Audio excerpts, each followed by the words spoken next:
మూడేళ్ల విరామం తర్వాత కృష్ణమ్మ పరవళ్లు తొక్కుతోంది. శ్రీశైలం ప్రాజెక్టు నుంచి భారీగా వరద నాగార్జునసాగర్లో చేరడంతో 2 రోజుల్లోనే కృష్ణా వెనుక జలాలు నల్గొండ జిల్లాలోని వైజాగ్ కాలనీ సమీపంలో కిలోమీటర్ మేర పెరిగాయి. పచ్చని ఆహ్లాదకర వాతావరణంలో నెమలి పురివిప్పి నాట్యం చేయడం అందరినీ కనువిందు చేసింది. మహబూబ్నగర్ జిల్లా జడ్చర్ల పురపాలిక పరిధిలోని కావేరమ్మపేట నుంచి శకర్గాన్పల్లి గ్రామానికి వెళ్లే రోడ్డులో ఓ రైతు పొలంలో ఉదయం నెమలి పురివిప్పిన దృశ్యం చూపరులను ఆకట్టుకుంటోంది. కరీంనగర్ జిల్లా కట్టారాంపూర్కు చెందిన కూర పురుషోత్తమ అనే జాలరి లోయర్ మానేరు డ్యాంలో చేపలు పట్టారు. ఆయన వలకు 30 కిలోల బొచ్చె చేప చిక్కింది. తుంగభద్రకు భారీగా వరద వస్తుండటంతో కర్ణాటకలోని హొస్పేట వద్దనున్న జలాశయం 33 గేట్లను ఎత్తి 1.4 లక్షల క్యూసెక్కుల నీటిని దిగువకు వదులుతున్నారు. ప్రస్తుతం జలాశయంలో 1631 అడుగుల నీటి మట్టం ఉంది. ఇందూరు నయాగరాగా ప్రసిద్ధి చెందిన సిర్నాపల్లి జానకీబాయి అలుగు నిజామాబాద్ జిల్లా ఇందల్వాయి మండలం సిర్నాపల్లిలో ఉంది. జిల్లాలో కురుస్తున్న వర్షాలకు చెరువు నిండటంతో 40 అడుగుల ఎత్తు నుంచి అలుగు దూకుతూ పర్యాటకులను ఆకర్షిస్తోంది. గల్లీలో గస్తీ నిర్వహణకు పోలీసులు సైకిళ్లను వినియోగించాలని ఇటీవల రాష్ట్ర ప్రభుత్వం నిర్ణయించింది. ఈ నేపథ్యంలో యాదాద్రి భువనగిరి జిల్లా సంస్థాన్ నారాయణపురం మండల కేంద్రంలో పోలీసులు సైకిళ్లపై తిరుగుతూ గస్తీ నిర్వహించారు. పచ్చని అందాలను సింగారించుకొని ఆహ్లాదం పంచుతున్న ఈ ప్రాంతం హైదరాబాద్ నగర శివారులోని ప్రతిపాదిత నైపుణ్య విశ్వవిద్యాలయానికి వెళ్లే రహదారిపై ఉంది. హైదరాబాద్ శ్రీశైలం జాతీయ రహదారి నుంచి మీర్ఖాన్పేట పెద్దమ్మ గుడి వద్ద రోడ్డును ఇలా రంగురంగుల పూల మొక్కలతో తీర్చిదిద్దారు.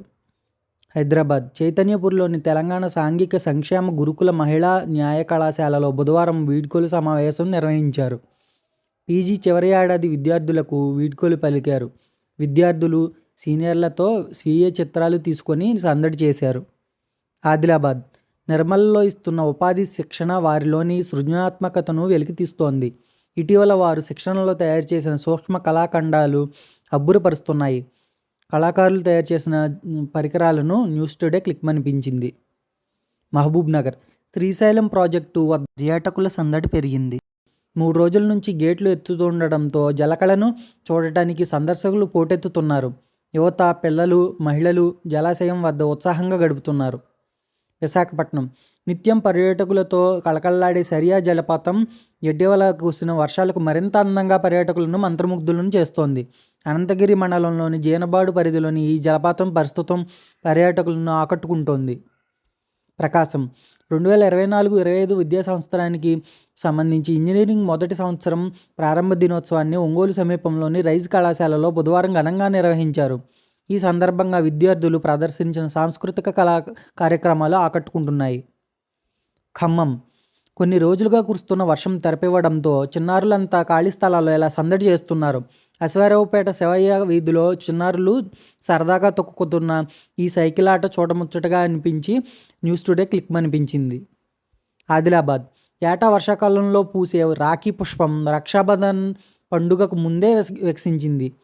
జిల్లా కేంద్రంలోని టీచర్స్ కాలనీ శివాలయం ప్రాంగణంలో తీగకు పూసిన ఆ రాఖీ పూలను భక్తులు ఆసక్తిగా తిలకిస్తున్నారు. మెదక్ సంగారెడ్డి జిల్లా మునిపల్లి మండలం పెద్దగోపాలపురం ప్రాథమిక పాఠశాల ఉపాధ్యాయుని అనురాధ ఓ రావి ఆకుపై ప్యారిస్ ఒలింపిక్స్ క్రీడల్లో 2 కాంస్య పతకాలు సాధించిన మనుబాకర్ చిత్రాన్ని గీసి అభిమానాన్ని చాటుకున్నారు.